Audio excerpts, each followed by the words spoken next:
We have a new reload map out called Elite Stronghold, and there's a couple on right this second as I'm recording this. So I want to look through how this map actually plays out and if it's actually any good. I don't know why I'm just doing this with the camera, by the way, but there you go. Now you get a gist of what it looks like. All right, big shout out to Assyrian, of course, always able to provide some of the best stats on this stuff. So as you can see, I can actually filter the map that we're going to look through by tournament. So I'm going to go Asia, and then you can actually see they have the tournament. So Asia's on right now, EU's on later today. There was a couple on in the weekends, but something went wrong and it was not on, let's put it that way. So straight up landing locations, where are the hot spots? So off the rip, center map, over to the east and over to the west also is. Let me quickly change this to Asia, sorry, to OCE. I think there might be more games as well, and it should roughly be the same. Yeah, roughly the same. This is a little bit hotter there. How many matches? 500. So it seems like these two POIs, this one in particular, I looked at, I think, the ranked version as well, and this was even more of a hot spot. If I switch off of tournaments and just into the regular mode, so just ranked, yeah, you can see. So the two mid-map POIs are by far the best. These two spots here. This POI is called Chiseled Cubes, and this does not have a name, but I guess this is just kind of similar to Slurp Rush here, where there's that drop spot like north of it. I can't remember what it is, outside of Slurpy, where you can just grab a bunch of loot and then maybe rotate in or third party this area. So I imagine these two areas generally are reasonably strong for that alone. All right, for Slurp and Heals, which is obviously a massive part of actually playing Reload, because obviously if you drop in a spot, this drop spot in here, Chiseled, doesn't have really any Slurp at all. There's a couple Slurp trucks all the way around the outside. There's also a lot of like Slurp in this north side of the map up here. So let me actually see what we got. Area tool. In that north, there's 750 shield total. So a ton of heals, like if you die and respawn in this area in particular. There's also, interestingly, a bunch of,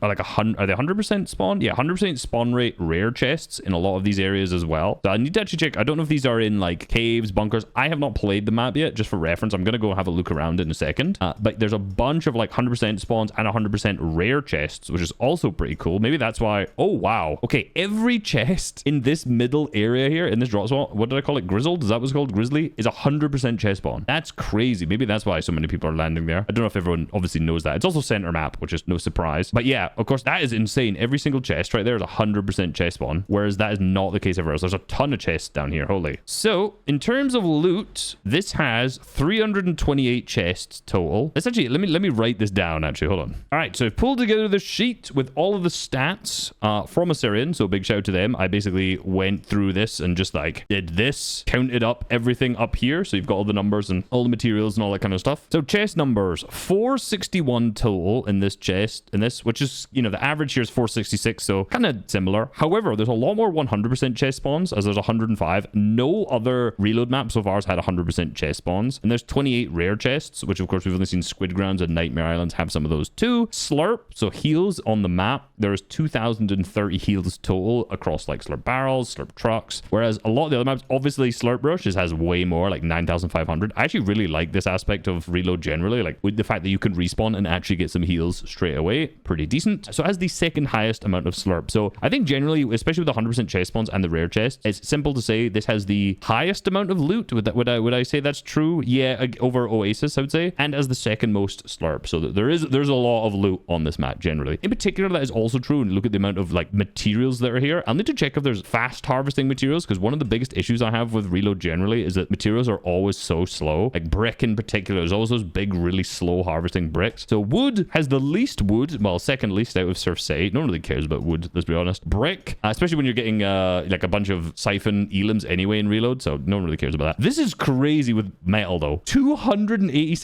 88,000 metal, and the highest before is 154 or 144. Sorry, I can't read. That might just be from like POIs. Actually, let's just check. So yeah, this is the metal map, which obviously that POI in the middle, which I forgot the name of already, has a ton in there. What in particular? I mean, I'll do like a kind of rough drawing of it. 34,000 metal in this one POI, and then this down here is what, 62,000 metal. That's kind of crazy actually. So these spots, I mean, basically anywhere, to be honest, you're chilling with metal. Like I think any POI you go to, you could probably just sit and harvest out. This is 7.4k. You know, if you look at like almost any map you play in BR, you know, there are some specific drop spots that might have like a couple hundred or 2,000, whereas every single drop spot here has like thousands and thousands. If you just look look at like the design and the makeup of basically every single one of these POIs, like I imagine this entire building is made out of metal. You know, you come over here, I imagine this is also metal. And as you just kind of rotate the map, you know, any of these spots, metal here, there's a metal bit here, there's more here. What's this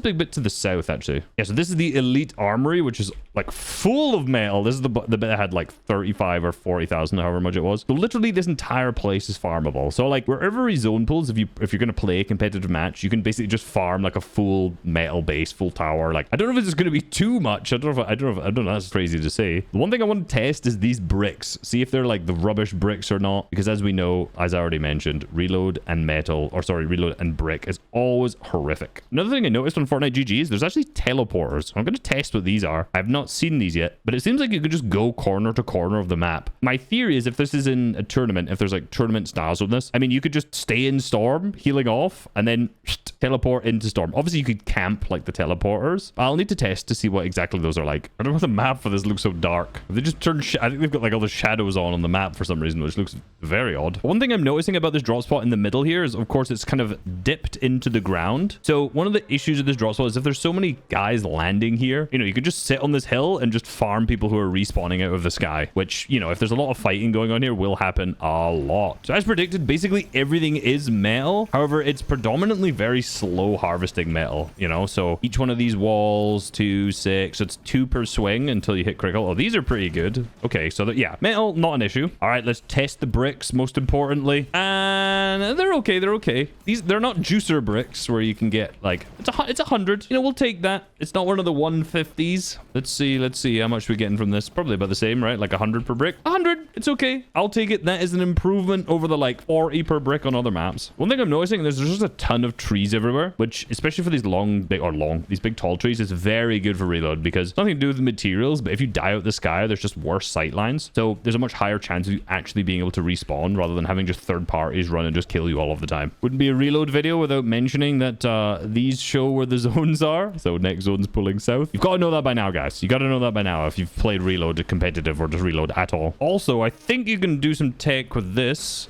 I think someone tagged me on this on Twitter. Apologies, I'll find the tweet in a second. But if you just shockwave into one of these, yeah, you go further. It wasn't insane. This was here by ducks. Oh, you got to use fizz. Okay, fizz and then shockwave into one. And you can fly way up into the sky to rotate. You can also do the same thing here with it. Obviously, you could do this on the new BR map as well, where there's 1 or 2 of these super pads. I've already done a short on my main channel for that.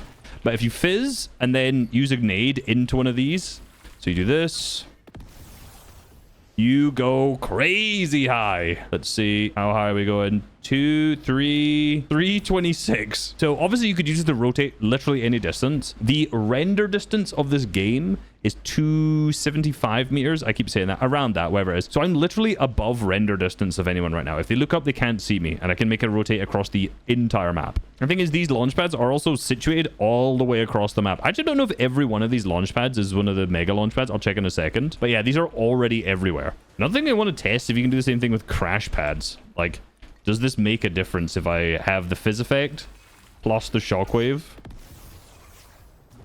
No, that just looks like a normal fizz shockwave. I think this here might be the teleporter. I had to Google quickly to see where these were because the map on Fortnite GG was lying to me. So yeah, if you come in this little spot here, which is down here in this little building, jump down and go all the way down to the ground floor. There should be an underground tunnel, very similar to the Chapter 7 map, as there's 2 teleporters there. So I guess these would be very campable. Like just sitting here with the shotgun out waiting. Can you build on these? I don't have any mats to actually build. Is there any mats you can even harvest down here? Let me see. Can you build in these areas?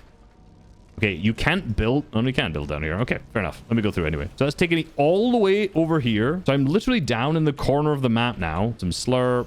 Let me see if I go through here. I wonder if this messes up if I use this nade like it used to do in Battle Royale as well. Go through here. And now I'm all the way at the north of the map. Wow, that's insane. And then you can do the same thing over here and go through and now be all the way back at this corner of the map.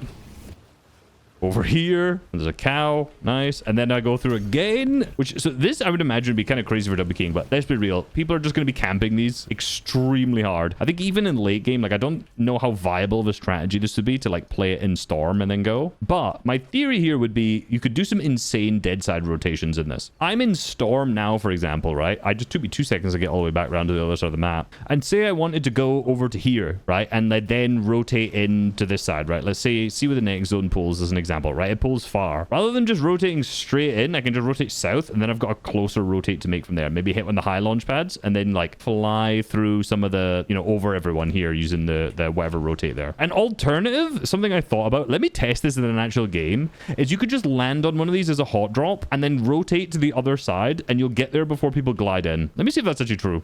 All right, so my theory is I can get to this drop and then I can get down to like I think it is this one, yeah, and then I can get down here before like anyone else would even get there on the bus. Let's see. I'm going. There's a guy behind me. Hopefully that guy will not kill me as I'm trying to do this. He's already landed with the worst drop spot. I would kill you, but I have bigger fish to fry, buddy. Run down. Maybe don't get here faster than anyone else, and then this way hit the teleporter. Yep, now I'm at the south side of the map. You'd probably be able to get here faster than anyone else, and then you could just like camp down here and kill someone as they were jumping down if they decided to come this way. This gun is so broken in reload. Hello, I see you, newbie. 150, holy. What is that? Oh, this is the new gun. I need to test that. What the hell? But you can't ADS with it. Detonate cube. Your FOV like half zooms in with this when you switch this weapon. Okay, weird. 44 damage and it's half zoomed in all the times. Interesting.